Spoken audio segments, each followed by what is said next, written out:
What up, Ski? I'm Whitney Peyton, and you're watching RockstarDreams.com. I'm not here talking to me, y'all. This is what you sound like. Whoa, pipe it down, bitch.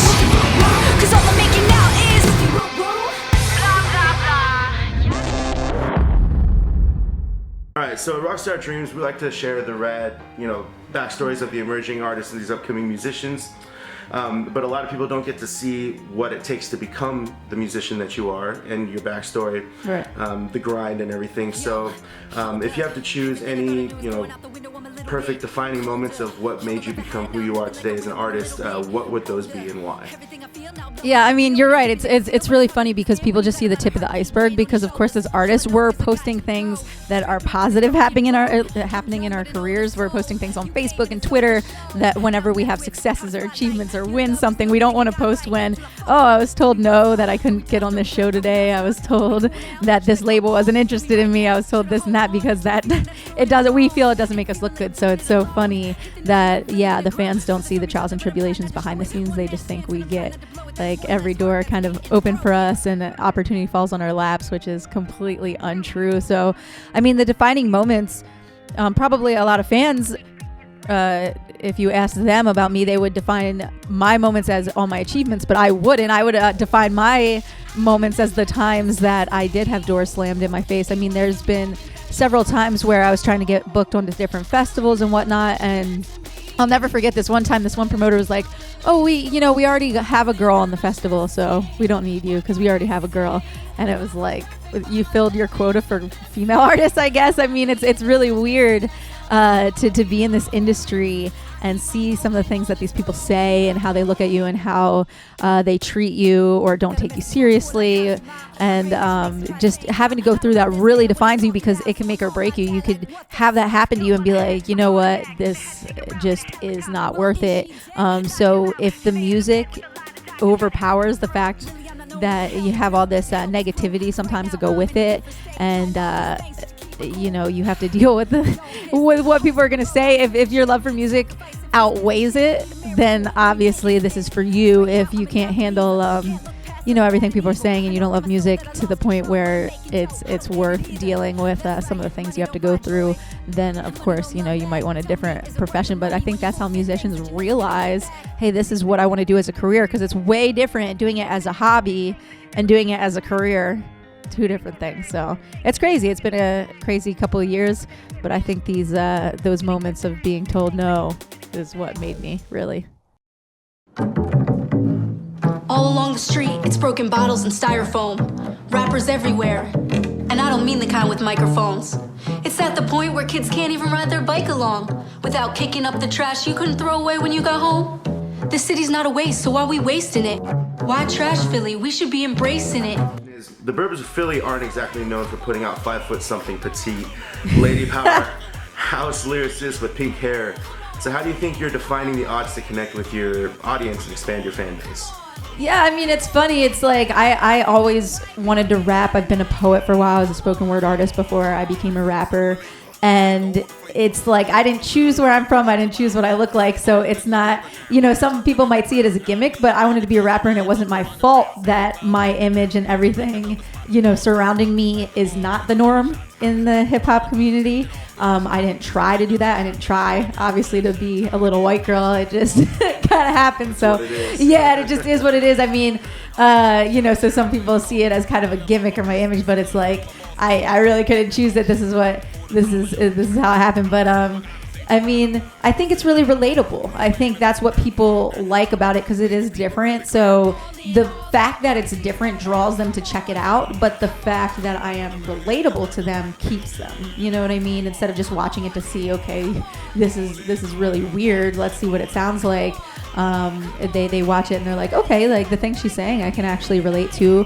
I feel like she's being herself. I'm not trying to act like I'm from somewhere that I'm not from. I'm not trying to pretend that I've had different struggles that I haven't had. I'm not trying to be hood. I'm not trying to, embody the stereotypical hip hop artist. I'm trying to just be myself. And it tends to work out when you are yourself, because people can tell. I really think they can tell when you're being authentic, for sure. Oh, they don't know just what you're going through. Get up when they shake you, yeah, don't let nobody break you.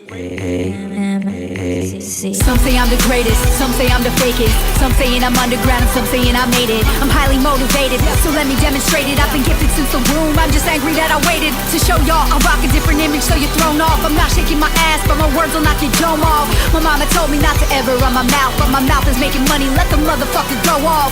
You're not better cause you got a better publicist. What's the point of making music if you're not in love with it? That's about as dumb as putting trust into a government. That's about as dumb as used to living at your mama's crib. Keep your day job while you still hating. It's kinda funny, hip-hop's my only occupation. I'm often misbehaving, don't fit the stipulations. That's the reason that my shit is never getting placement. It's All Good was the trigger song and video that really captured our attention. Can you walk us through the creative process and the overall message behind that record?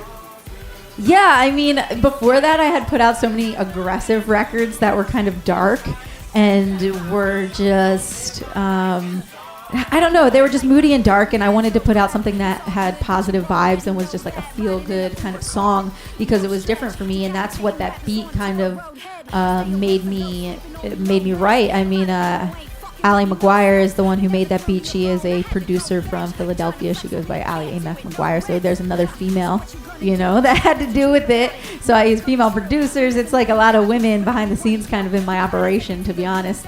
But that's really how it came about. I was like, I want to do something with positive vibes. I want to do something feel good so that not all my songs are just really aggressive and put you in some sort of aggressive mood.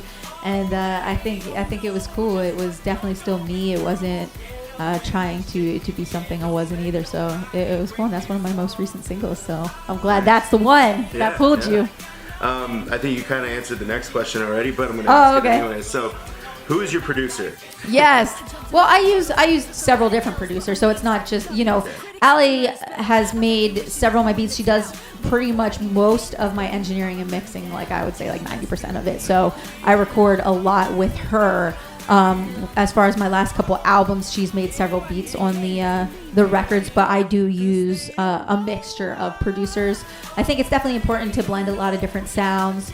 Producers usually have a pretty signature sound, which is great for them, you know what I mean? So it's good for me to have a couple different ones that I'm working with. It helps with your variety. Yeah, because they all bring different moods and flavors to it. So it makes me rap in different ways. Because like one I might want to be like, oh, this sounds like something I could rap old school like flow on, and this one's more fast chopper, and it brings out different things. How did you land your tour spots with Franzilla and Twisted? That's so crazy.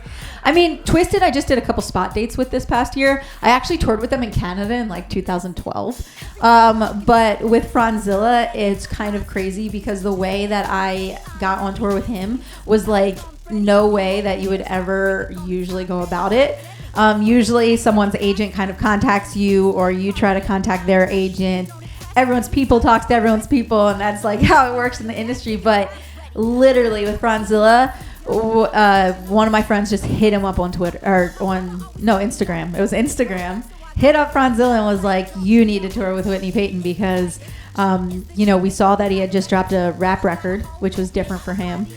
He was about to go on tour in support of the rap record. He was already bringing bands out on the tour, which is awesome, but he also needed rap support because of the fact that he was doing a rap album. So we were like, hey, you need a rapper on this tour because you did a rap record. So then his agent reached out to us after seeing that. So that like 1 in a million. That's awesome. How many people? Media Is, you see spam all the time on like social media, like work with me or do this or do that. Like no one ever, responds. Right. We hit him up on Instagram. We were like, yeah, we need to be on this tour. And it was like, okay. It was like, what? Really? Awesome. So, I mean, he took me out on the tour. I was the only rapper besides him on the tour. We had some really great bands with us and everything like that. So it was cool for me too, because I don't usually tour with bands. Like I've done so many hip hop shows, which is awesome, but it's so good to be able to see that I can cross genres and it still works out. Like that's a major compliment. Would you say social media is a big part of how you're progressing as an artist now? Yeah. I think indie artists need social media. I mean, I have literally, like, with the buzz that I have now, has been all social media and word of mouth. I do not have a publicist. I am not signed to a record label, and people don't realize this. They think that, like, I see comments all the time on, like, my YouTube and stuff, like, oh, I had heard of her before she got signed. I heard of her before she blew up and all this stuff. And it's like, I'm still not signed. I said, I just recently got management. I just recently, linked up with a booking agency. But before all that, everything, it's completely guerrilla advertising. It's completely us doing everything in-house. And it's all because of social media, really. I mean, there's pros and cons to it. The cons are everyone and their mom can have like a like page, and then you can get lost kind of amongst the people that are like, check out my music, check out my music. It's like so many. So I mean, obviously that's a thing that you have to deal with too, is kind of competition on social media. But obviously, if you're a good artist and you're confident about your craft, then you'll stand out in the people regardless. And are you vocal and do you interact a lot with your fans and people on social media? Awesome. Yeah, I reply all the time. I'm always trying to reply. It's tough, but I'll go on there too, and I'll look up on Facebook like the different people's birthdays, how it says everyone's birthdays, and I won't I don't know half the people that follow me or friends with me on Facebook, but I'll still go to their wall and wish them happy birthday and things like that. So it's awesome. Cool. Yeah, it's fun. Awesome. Come out and do the song, and you guys are gonna be hype, all right? So you don't know when I'm gonna jump out, but we're gonna get ready, all right? So let me come down here, because this is a tall stage. I didn't know until I jumped off, and I was like, holy shit.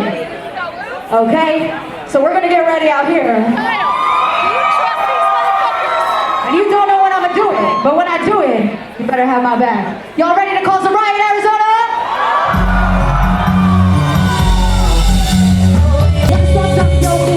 Got a street team bigger than your whole damn crew. Got a lot to say, so I won't shut up. It's your girl, the B.O.S. What's up?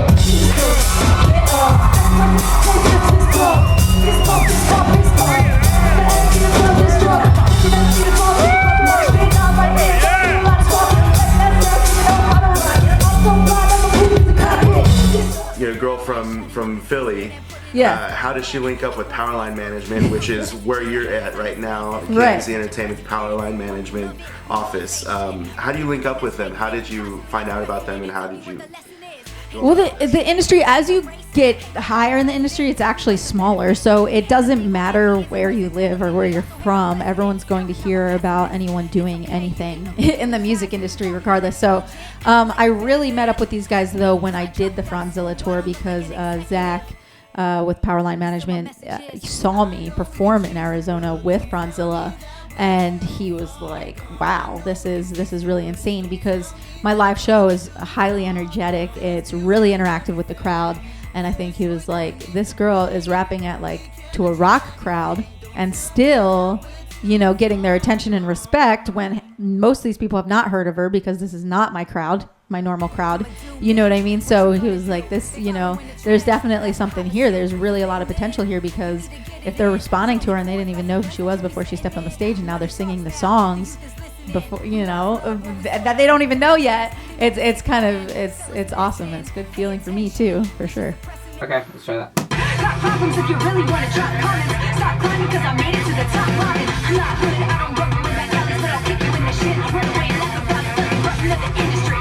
Stay out, but I keep the plates crossed when I'm at the You're going to be recording a song, and then you're going to be shooting a music video Yes. tomorrow. So talk a little bit about that. That's like, you said it exactly. That's like how our schedule goes. It's like, oh yeah, I'm recording the song, and then I'm shooting the music video for the song tomorrow. That's what people don't realize. It's really crazy. You have to kind of learn these songs, instantly, to be able to do them, so that I look like I know what I'm doing. But yeah, that's how it works. It's really fast moving. I'm going to be recording a rock version, actually, of a song that I already have out. So it makes it a little different for me, because I've never remixed one of my own songs. I don't even really remix or remake other people's songs. That's a rarity. But I've never, really remade one of my own. So my song Whoop-Dee Woo Woo from my record On the Brink, we're doing a rock remake of it, with some heavy hitters from all different bands. We have people from Asking Alexandria, hopefully from First to Last. There's just several artists getting involved with this that are from the rock world, which is a whole other world for me. So it's just, we're coming together and colliding to make this, and it's going to be really cool. I'm excited to see how it comes out because I've never done like a rock song. Like I've never really done a rock remake of anything. I feel like it's going to have kind of a Limp Bizkit kind of vibe. I'm not sure. We'll see how it goes. The engineer, the producer on this track is Matt Good from First to Last. From First to Last. Yeah, Matt Good from First to Last, and also Ben Bruce from Asking Alexandria. Awesome. I'm really excited about this track. Me too. I'm nervous. I'm hoping it goes well. I'm going to do my best. These guys, you'll see them in the video for sure, and it's just going to be pandemonium.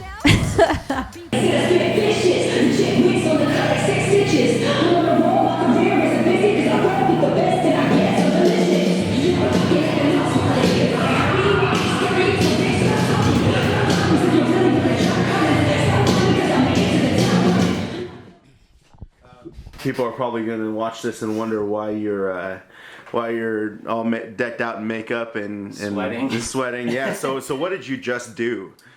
So me and my engineer Ryan and Zach Hansen, who's in The Word Alive, and Matt Trainer, who's in Blessed to Fall, just participated in a video for a song I just recorded for her, where we are her band of kind of like tryhards that are like just trying to look super cool, but we just look really, really dumb. And we were out there just being complete idiots and had a really good time. But now I'm super hot because we did like 20 run-throughs.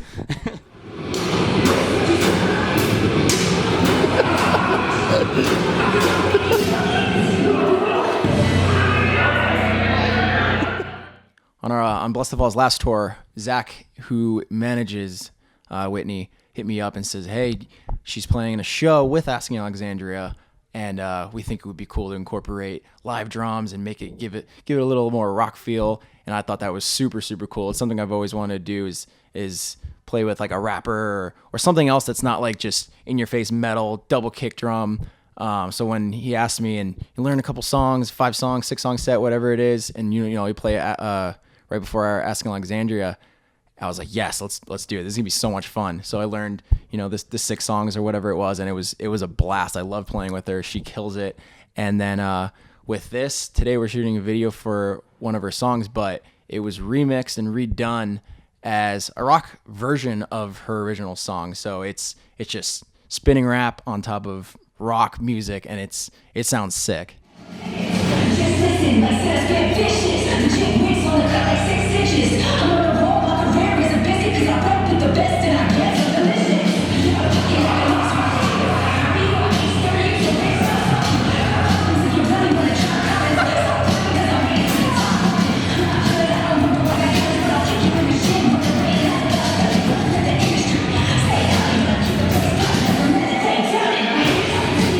She had a show at Livewire.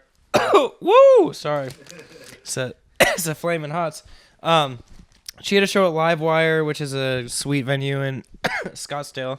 And I just went and thought it was super sick. And I downloaded her a couple songs and stuff, or checked out some songs and followed her on Instagram. And then Zach asked me if I wanted to be in the video, and I was like, hell yeah, why not? So it was pretty unexpected, honestly. It was cool. And how did you discover Whitney Peyton? I had already kind of heard of her. I come from the Cottonmouth Kings, ICP world originally when I was in video years ago, and so I've seen the name pop up. I was definitely aware of who she was, and we actually did this Franzilla show over at Joe's Grotto, and she was one of the openers, and I caught a couple of the songs, and I was like, man, this is really good. This is really engaging. She's got the right look. The crowd loves her, and she was playing in between 2 metalcore bands, which told me that she had the ability to capture people's attention even in a demographic where she wasn't used to playing in. So a few days later, me and a booking agent at TKO named Alex Gilbert and I, who work on a bunch of other bands together, like I Said to Kill and Run to Cover and From First to Last, and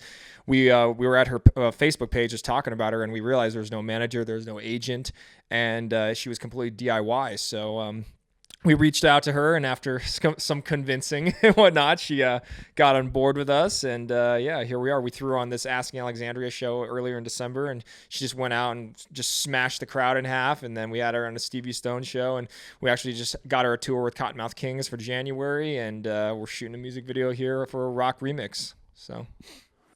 Well, my manager, who's also her manager, Zach, brought her to me and was like, hey, I got this girl now, and she does hip-hop and stuff, and I think she's, got a ton of potential and whatnot. And when I met her, I don't know, she just has a certain kind of spark to her, her personality. She's a captivating person to be around, and when I got her in the booth and tracked some stuff with her for fun, I mean, she did an excellent job, like, really great writer, and had no problems being confident and delivering. And I've seen her live now, and she's super fun live. I don't know. Some people are just captivating and charismatic, and that's why they get lifted up and become media stars or whatever. And she has a lot of those attributes, I think. So if you had the opportunity to write a song with any person in the world, either alive or dead, who would it be and why? I really feel like Die Antwoord would be awesome for me to collaborate with. Have you heard of them? Are you familiar? Oh, yeah. They just are so cool, and it's like, what genre are they really? I don't know. I mean, Ninja from the group raps, so I just think if I did a song with them, I don't know, it would be off the wall. It would be really cool. It would be cool. I'd love to also like Adele. I mean, she's high up there as well, but Adele. Yeah, I mean, I haven't seen really a rapper work with Adele. Like, she doesn't, do a whole lot of collaborations, let alone I haven't seen like a hip hop collab. I think whoever your friend was that hooked you up with the Franzilla tour needs to hit up Adele on Twitter. And right. Yeah, maybe we could hit her up on social media and she'll be like, let's do it. Yeah. Whiskey, vodka, dry, and wine. Ooh, this is funny because I'm like a poor excuse for a rapper because I don't drink really that often. But when I was on tour with 3 6 Mafia, like, it was like last year or the year before, and we did 60 dates in a row. And I had just gotten off of a 40-date tour and literally had not gone home at all. So I did 100 dates in a row. But they had me on this drink. It's not that new anymore, but it was super new at the time, called liquid marijuana. I don't know if you've heard of it, but like at the time, no one had heard of it. It was like I was telling bartenders I want liquid marijuana, and they were like, well, what are you talking about? I had to bring it up on my phone every night and show them. But it's like Malibu and like pineapple and like I want to say Captain Morgan's in it, and then like the sour mix that makes it green. And it's essentially like as much alcohol as like a Long Island iced tea, but it's green. And that's, I guess, why it's called liquid marijuana. But I was starting to drink those, and I'm like, I should probably not get into this, because I was starting to drink those like every night. And I was like, these are dangerous. These are really dangerous because they taste so good. It's like one of those things that's sweet and you don't realize how much alcohol you're drinking. Yeah. And it's just bad news. That's just all bad. What can your fans expect from Whitney Peyton in 2016? I'm going to become a bartender and make everyone liquid marijuana. No, I mean, from 2016, we're already getting into it, like, right off the bat. Like, clearly, I'm just not stopping. Like, right off the bat, I hopped on a plane, and I'm doing this music video and remake. Right after I'm finished this, I literally hop on a plane and go to the first date of my tour. I have a lot of headlining shows, and I'm also doing some shows with Cottonmouth Kings, as well as releasing a new album, which drops January 5th. Which is tomorrow, as I'm saying this, whenever you watch it, I don't know. But January 5th, tomorrow is my new album, Break the Frame, drops. And that's the, It's All Good is actually the single from Break the Frame. So that's just kind of like a teaser to what to, as to what to expect on the record. And I have Misfits on my Break the Frame record. Legendary Misfits on my record. I don't think they've ever done a hip-hop collab before from what I know, so it could honestly be history. I have Matt Good from First to Last on my record on the same song as Misfits. I have some heavy hitters in the hip-hop industry. I have Kung Fu Vampire, Jelly Roll. Those two guys are really well known in the underground. So, I mean, it's just not going to stop. That's really what I'm doing for 2016. You see so many rappers go, "This is my year. This is my year." But I'm not going to even try to say that. I'm just going to try to prove it in action, I guess. What advice do you have for other aspiring female artists who are trying to break the frame to follow their own rock star dream? Well, I mean, my advice just really isn't solely toward females, because once you're in the industry, yeah, there might be some differences where you're treated a certain way because you're a girl, but we're what, in 2016, so it's not, the gender issue isn't that big anymore. I mean, there's plenty of female artists that are killing it. We were just talking about Adele. Do you think anyone really disrespects Adele? I don't think so. So, no one's like, Adele, no, she's a woman, I don't want to work with her. But so my advice just to artists in general really is to not come up with excuses as to why they aren't where they want to be, because it's so easy. Like I'm guilty of it too. When you're independent, you see other artists that just have more success than you, which really, how do you define success? But like more achievements and this or money or whatever going for them, and you're like, well, if I had the publicist they had, I would be making it, or if I had the money they had, or if I had the sponsors they had, and it's so easy to come up with excuses as to why people are bigger than you, and that's just not helping you at all. You got to kind of discover yourself. You can't wait for people to discover you. You can't wait for a team to fall in your lap. You got to assemble them, and that's what I've done. I've now started to assemble a team around me. I have new management. I have producers that I really enjoy working with. I have an assistant. I have different things going on where I'm starting to build a team around me to get to the next level without making excuses and just waiting for them to come to me. We've kind of, done things together, and we found each other. So, I mean, yeah, don't wait to be discovered. Discover yourself. Well, Whitney, thank you very much for being a part of RockstarDreams.com's interview. It's been awesome, and I'm looking forward to this new record and music video. So thank you very much. Thank you. Talking to me, this is what you sound like.